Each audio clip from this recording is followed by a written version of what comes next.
देखिए 1991 में जब सोवियत संघ टूट चुका था, रसिया वार्सो पैक्ट से भी पीछे हट चुका था और सोवियत संघ भी बिखर चुका था, तो रसिया यहां तक आ गया था। फिर भी नाटो की जरूरत क्यों लगती है? इसलिए जब 2002 के बाद पुतिन सत्ता में आए तो पुतिन ने वापस उस ग्रेट रसिया की कल्पना किया और उन्होंने कहा कि यह बिखराव एक बहुत बड़ा ब्लंडर था। तो यूरोपीय देशों को लगा कि ऐसा ना हो कि ये फिर से आगे बढ़ना चालू करें यहां पर, इसलिए दोबारा नाटो का एक्सपेंशन करना जरूरी था और नाटो का प्रसार किया जाने लगा। तो अगर आप देखेंगे तो आपको लगेगा कि भले नाटो एक्सपेंड कर रहा है लेकिन नाटो की मजबूरी है। रसिया इतना एग्रेसिवली बढ़ रहा था कि यूरोप को तो कचल देता हो। इसी बीच 2014 में एक घटना होती है, यही यूक्रेन, इस ससुरा बहुत खचरई कर रहा था।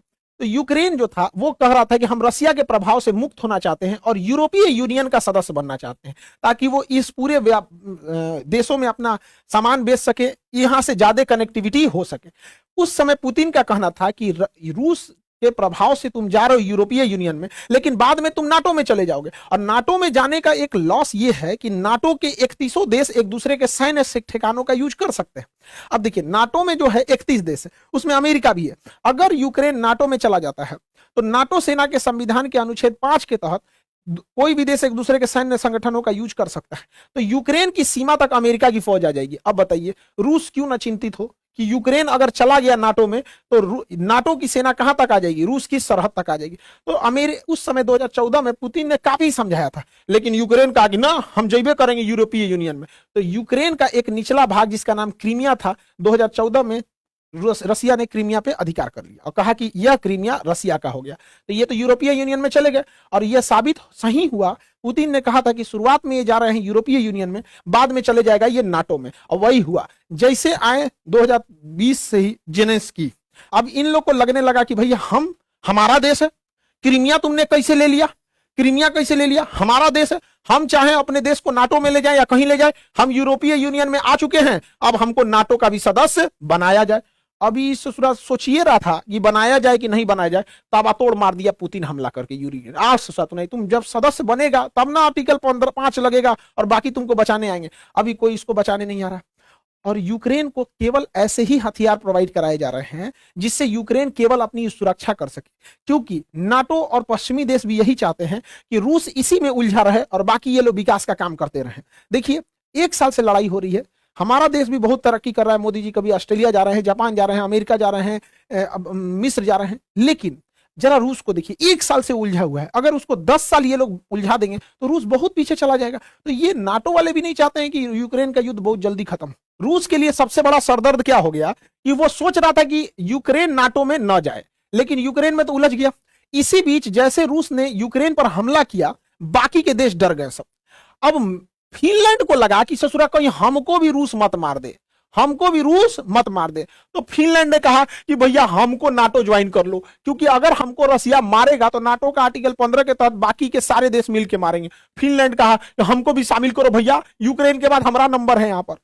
अब नाटो का नियम यह कहता है कि नाटो में अगर कोई नया सदस्य आना चाहता है तो उसमें पहले जितने सदस्य हैं वो सब के सब लिखित देंगे कि हाँ हमें कोई विरोध नहीं। यदि पहले से शामिल कोई भी सदस्य ये कह देता है कि हम इसका विरोध करते हैं तो फिर उसके बाद उसमें नाटो में उसे शामिल नहीं किया जाएगा। अब फिनलैंड चिल्लाने लगा कि हमको शामिल करो, हमको शामिल करो। नाटो वाला कहा हाँ हाँ आ जाओ, और अच्छा है, और अच्छा है, आज नहीं तो कल यूक्रेन शामिल करबे करेंगे। हमारी सेना रूस के सिधाने पहुंच गई इधर से, खोपड़ी पे पहुंच जाएगी इधर से, टेंशन क्या है। यहाँ एस्टोनिया, लातविया, लिथुआनिया में हम लोग पहले से बैठे हुए हैं, ले यहाँ तुर्की में पहले से हैं।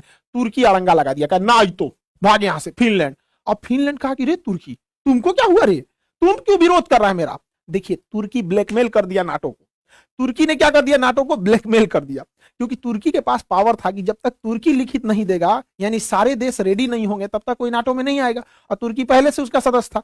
तो ये क्या किया, कहा कि देखो तुर्की ने रसिया से S-400 मिसाइल खरीदा था, तो इसके खरीदने की वजह से अमेरिका ने इस पे काटसा एक्ट के तहत प्रतिबंध लगा दिया, जिस वजह से इसकी पूरी इकोनॉमी तबाह हो गई यहाँ पे। साथ ही तुर्की जो है अमेरिका के F-35 जहाज में मतलब अपने ज्वाइंट वेंचर बनाने के लिए 1.4 बिलियन पैसा खर्चा किया था। जैसे S-400 इसने मिसाइल खरीदा रसिया से, टर्की ने रसिया से मिसाइल खरीदा, अमेरिका ने इस पे काटसा सैंक्शन लगा दिया और इसका कह दिया कि तुम्हारा 1.4 मिलियन भाड़ में गया। अब ये तैयबुल अर्दोगान क्या कहता है कि हमारा वो पैसा वापस करो, हमसे ही काटसा एक्ट को हटाओ, और सब हटाओगे तब हम फिनलैंड को शामिल करने देंगे, नहीं तो हम फिनलैंड को शामिल नहीं करने देंगे। अब अमेरिका माथा पीट रहा है, नाटो माथा पीट रेस करे, अरे भैया एकरा से काटसा हटा दे, इसका जो पैसा जो लूटे हैं लोग 1.4 बिलियन दे दे, नहीं तो ये फिनलैंड को आने नहीं देगा। अब फिनलैंड को नहीं आने देगा, रसिया कचर देगा फिनलैंड को, तो रसिया कचर ना दे तो इसका समझौता हुआ। देख रहे हैं इसको, बाप रे बाप, ठीक ठाक भाई। देखिए भाई, अमेरिका को कोई चूना लगा के आ गया, बहुत बड़का राजनीतिक आदमी हुआ है। तो ये अपने देश के हैं, तुर्की में जीत गए हैं अभी।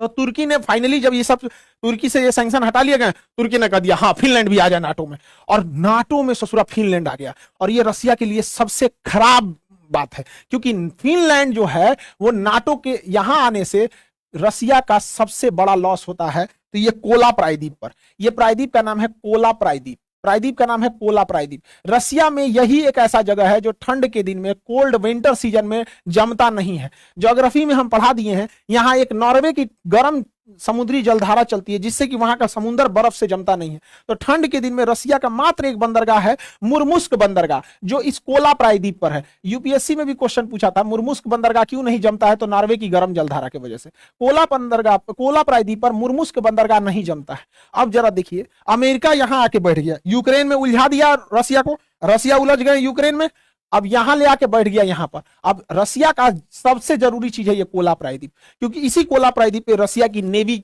का पूरी बड़ी सी फ्लीट है, यहां इसके पनडुब्बियों का गुप्त स्थान है रखने के लिए। अब ये कोला प्रायद्वीप के पास आके फिनलैंड के बहाने बैठ गया आपका नाटो, नाटो यहां तक आ गया है। रसिया के लिए इससे खराब दिन नहीं हो सकता है, क्योंकि जितनी परमाणु पनडुब्बियां हैं रसिया की, वो इसी कोला प्रायद्वीप पर है। रसिया के जितने बड़े बड़े इंडस्ट्रीज हैं इसी कोला प्रायद्वीप पर है। रसिया के जितने परमाणु बम हैं वो कोला प्रायद्वीप पर है, मिसाइलें कोला प्रायद्वीप पर है, इंडस्ट्रियलाइजेशन, एयरफोर्स, ये सब का सब बहुत बड़ा एरिया कोला प्रायद्वीप पर है। तो सोचिए, रसिया ने तो बहुत बड़ा कीमत चुकाया।